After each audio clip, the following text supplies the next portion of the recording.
Hello everyone. सो आज हम start करने जा रहे हैं मेडिसिनल केमिस्ट्री थर्ड के यूनिट थर्ड का इम्पोर्टेंट क्वेश्चन। तो सबसे पहला जो इम्पोर्टेंट क्वेश्चन है हमारा वो है एंटी ट्यूबरक्युलर ड्रग। तो सबसे पहले देखेंगे हम लोग कि एंटी ट्यूबरक्युलर ड्रग होता क्या है। एंटी ट्यूबरक्युलर ड्रग जो है ये एक बीमारी होती है ट्यूबरक्लोसिस, जो किसकी वजह से होती है। एक बैक्टीरिया होता है माइकोबैक्टीरियम ट्यूबरक्लोसिस, उसकी वजह से ये बीमारी होती है ट्यूबरक्लोसिस। ठीक है, वो उसी को ट्रीट करने के लिए ये हम लोग एंटी ट्यूबरकुलर ड्रग यूज़ करते हैं। तो देखेंगे एंटी मतलब क्या हो गया, अपोज होगा। ट्यूबरक्युलर क्या हो गया, ट्यूबरक्लोसिस हो गया। तो anti tubercular drugs are those medication which are use to treat tuberculosis. जैसे हमने कहा था एंटी ट्यूबरकुलर ड्रग क्या है, वो दोज मेडिकेशन है जो यूज किया जाता है ट्यूबरक्लोसिस को ट्रीट करने के लिए, यानी ठीक करने के लिए। ठीक है, tuberculosis a serious infectious disease है caused by mycobacterium tuberculosis bacteria. ये एक बैक्टीरिया होता है माइकोबैक्टीरियम ट्यूबरक्लोसिस, जिसकी वजह से ये हमको ट्यूबरक्लोसिस होता है। ठीक है, TB is a serious infectious disease which caused by mycobacterium tuberculosis bacteria. ये माइकोबैक्टीरियम ट्यूबरक्लोसिस बैक्टीरिया से टीबी होता है। TB primarily affect lungs, but it can also spread to other parts of body such as kidney, spine, brain etc. TB जो है सबसे पहले तो lungs को अफेक्ट करता है, लेकिन ये अदर पार्ट्स ऑफ बॉडी को भी अफेक्ट कर सकता है, जैसे कि किडनी हो गया, स्पाइन हो गया, ब्रेन हो गया। ठीक है, TB transmitted through tiny droplets of cough and sneeze of an infected person. TB transmit कैसे टीबी होता है, जब कोई किसी को खांसी आता है या कोई छींकता है तो उसके माउथ या नोज से स्मॉल ड्रॉपलेट्स निकलते हैं, वाटर के स्मॉल ड्रॉपलेट्स निकलते हैं, उसकी वजह से टीबी जो है स्प्रेड आउट होता है। यानी वो अगर ड्रॉपलेट किसी के अंदर चला गया तो उसको भी टीबी का इन्फेक्शन हो जाएगा। ठीक है, TB is one of the top 10 causes of death world wide.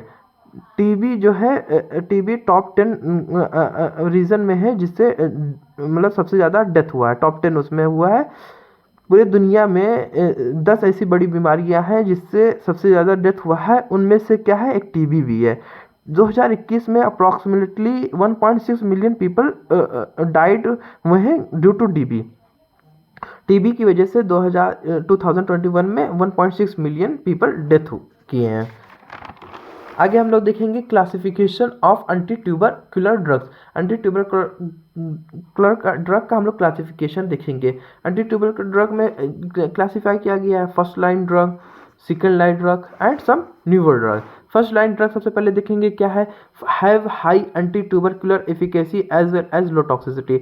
इसका क्या होता है, ये बहुत अच्छा होता है ट्यूबरक्लोसिस के लिए, ट्यूबरक्लोसिस को ट्रीट करने के लिए बहुत अच्छा होता है। नहीं, ये बैक्टीरिया को जो बैक्टीरिया हमारा है माइकोबैक्टीरियम ट्यूबरक्लोसिस, उसको ये इजीली हैंडल कर लेता है और इसकी जो टॉक्सिसिटी है वो भी बहुत कम है। ठीक है, बॉडी में जैसे कि रिफम्पिसिन हो गया जिसको हमने आर से डिनोट किया है, आइसोनियाजिड को हमने आई से डिनोट किया है, पैराजिनामाइड को पी से किया है, इथेम्ब्यूटॉल को ई से किया एंड स्ट्रेप्टोमाइसिन को एस से किया। राइब्स, ये क्या बन गया हमारा, राइब्स बन गया। ये हमारा शॉर्ट फॉर्म है जिससे हम लोग easily first line drug tuberculosis का याद कर सकें। ठीक है, ये हमारा शॉर्ट फॉर्म है जिससे हम लोग इजीली मेमोराइज कर पाएँ।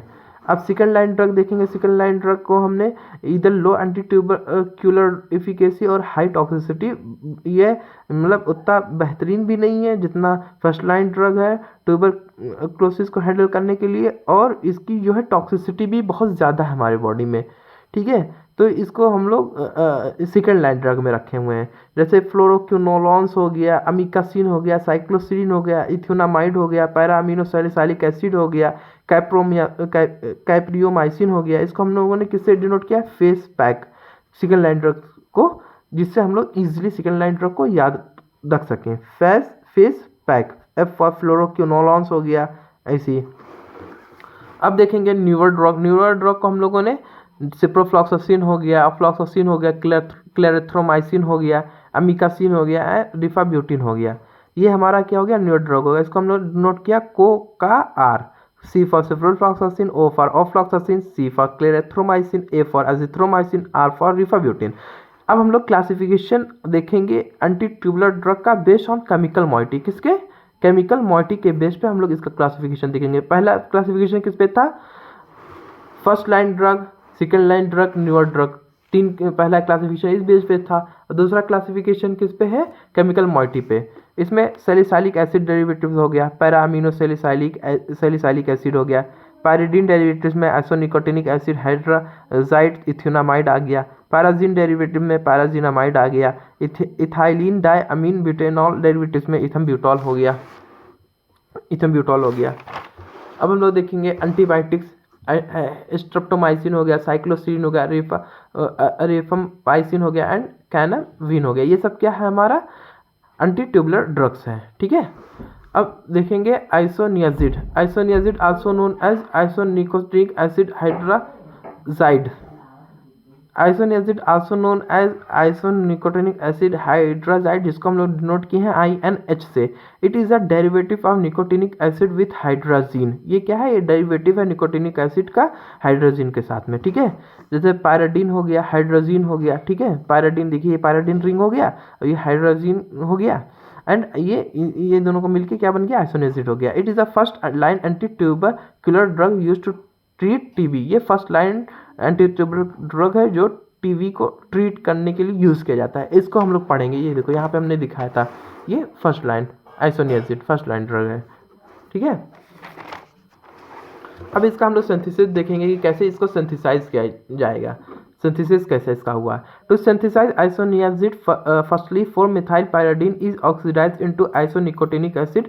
ये देखिए 4-मिथाइल पायराडीन जो है ये ऑक्सीडाइज हुआ in the presence of oxygen and KMnO4 to form हुआ आइसोनिकोटिनिक एसिड। ये जो हमारा मिथाइल ग्रुप था ये कन्वर्ट हो गया किसमें, कार्बोक्सिलिक एसिड में, COOH में, ठीक है। तो ये हमारा जो है 4-मिथाइल पायराडीन जो है या इसे 4-पिकोलिन भी कहा जाता है, ऑक्सीडाइज हुआ है इन आइसोनिकोटिनिक एसिड में। और फिर आइसोनिकोटिनिक एसिड जो है हमारा कन्वर्ट हो गया है इथाइल आइसोनिकोटिनेट में इन the presence of ethanol and sulphuric acid.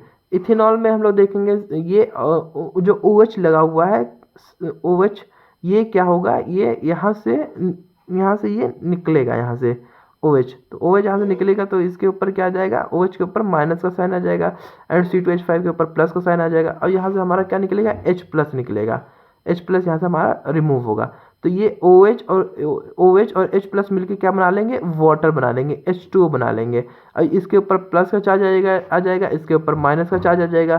फिर ये C2H5 इस पे जाके अटैच्ड हो जाएगा। ये देखिए जैसे ये C2H5 जो है, ये C2H5 जो है हमारा, इसके ऊपर किसका चार्ज था, इसके ऊपर प्लस का चार्ज था, इसके ऊपर किसका चार्ज था, माइनस का चार्ज था। ये इस पे जाके अटैच्ड हो गया है, ठीक है।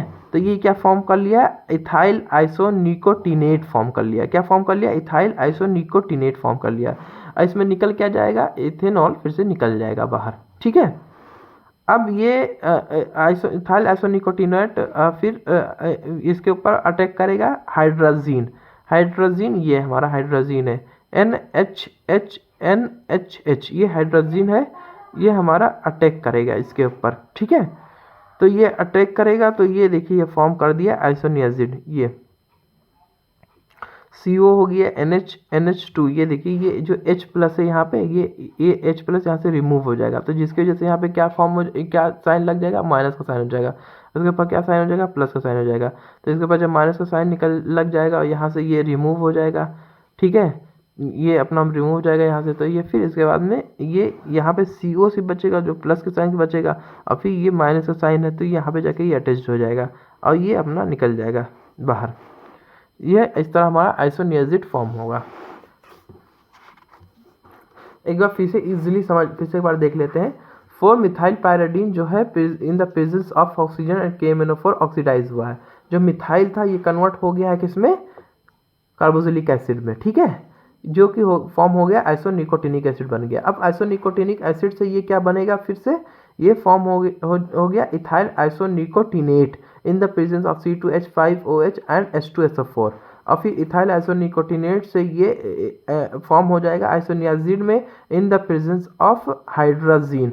ये जो देखिए ये जो हमारा है ये COO C2H5, ये OC2H5 यहाँ से रिमूव हो जाएगा और ये फिर NH NH2 जो NH ये NH2 जो था यहाँ से H रिमूव हो जाएगा OC2H5 के साथ में H अटैच हो जाएगा, ये इथेनॉल बन जाएगा।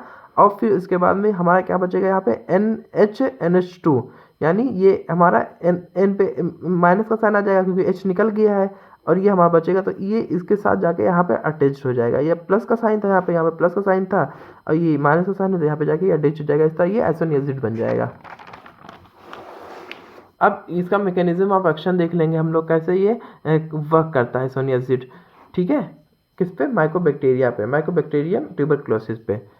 तो यहाँ पे देखेंगे isoniazid work by inhibiting the synthesis of mycolic acid. Mycolic acid जो सिंथेसिस होता है बैक्टीरिया के बॉडी में, उसको ये इनहिबिट कर देता है, जिससे जो ये क्या है, एक एसेंशियल कंपोनेंट है माइकोबैक्टीरियम का, जिससे उसका सेल वॉल बनता है। ठीक है, माइकोलिक एसिड से। अब आइसोनियाजिड क्या है? एक प्रोड्रग है। ये जब हमारे बॉडी में जाता है तो ये एक्टिवेट होता है इन द प्रेजेंस ऑफ कैट-जी, जिसे पर ऑक्सीडेज भी कहा जाता है। कैट-जी क्या हो गया? मायोबैक्टीरियल कैटालेगन, मायोबैक्टीरियल कैटालेगन होगा कैट-जी। ठीक है, कैट-जी फॉर्म अपर ऑक्सीडेज फॉर्म में ये एक्टिवेटेड फॉर्म में हो गया। एक्टिवेटेड फॉर्म के बाद में ये फॉर्मेशन ऑफ कोवेलेंट कॉम्प्लेक्स, ये कोवेलेंट कॉम्प्लेक्स फॉर्म करता है विथ ACPN एंड कासा। ACPN क्या हो गया? हमारा असाइल कैरियर प्रोटीन हो गया, और कासा क्या होगा? Beta keto acyl carrier protein हो गया। ठीक है, इसके साथ ये कॉम्प्लेक्स फॉर्म करता है। फिर कॉम्प्लेक्स फॉर्म करने के बाद में ये ब्लॉकिंग करता है किसका? माइकोलिक एसिड सिंथेसिस का, कि ये माइकोलिक एसिड सिंथेसिस को सिंथेसाइज नहीं होने देता है। ठीक है, इसमें देखेंगे जैसे कि INS हो गया, INS फॉर आइसोनियाजिड। ठीक है, इंटर करता है माइकोबैक्टीरियम में। ठीक है, इंटर करता है माइकोबैक्टीरिया में। माइकोबैक्टीरिया फिर क्या करता है? इसको एक्टिवेट करता है। ठीक है, एक्टिवेट फॉर्म होता है। फिर एक्टिवेट के बाद में ये एंजाइम के साथ बाइंड करता है। फिर ये माइकोलिक एसिड सिंथेसिस को क्या करता है? वो डिक्रीज कर देता है, जिससे सेल वॉल जो होता है बैक्टीरिया का, वो सेल वॉल बैक्टीरिया का क्या होता है? वो वीक हो जाता है, जिससे बैक्टीरियोसाइडल हो जाता है। ठीक है, अब इसका आइसोनियाजिड क्या है? इज अ प्रोड्रग है। Initially it is inactive and converted into active form. पहले ये इनएक्टिव प्रोड्रग होता है, ये पहले ये इनएक्टिव फॉर्म में होता है, फिर ये कन्वर्ट होता है एक्टिव फॉर्म में। किसके प्रेजेंस में? With the help of oxidase enzyme in body. ठीक है, अब फार्माकोकाइनेटिक्स देखेंगे। ये एब्जॉर्ब होता है ओरली, मेटाबोलाइज होता है लिवर में। ठीक है, excreted by the kidney, kidney के जरिए एक्सक्रीट किया जाता है। हाफ लाइफ इसका क्या है? 70 to 80 मिनट्स है। इसका एडवर्स इफेक्ट क्या है? हिपेटोटॉक्सिसिटी, यानी ये लिवर में टॉक्सिन कर देता है। ठीक है, टिंगलिंग, नमनेस और पेन इन नर्व एंडिंग। जो हमारा हैंड और फीट होता है उसमें नमनेस करा देता है, पेन करा देता है। ठीक है, सीजर होता है। ठीक है, फीवर आ जाता है, नोजिया एंड वोमिटिंग होता है। ठीक है, अब्डोमिनल पेन हो जाता है, रेशेज हो जाता है। Use in TB, of course ये मतलब ट्यूबरक्लोसिस को ट्रीट करने के लिए यूज़ किया जाता है। Thank you.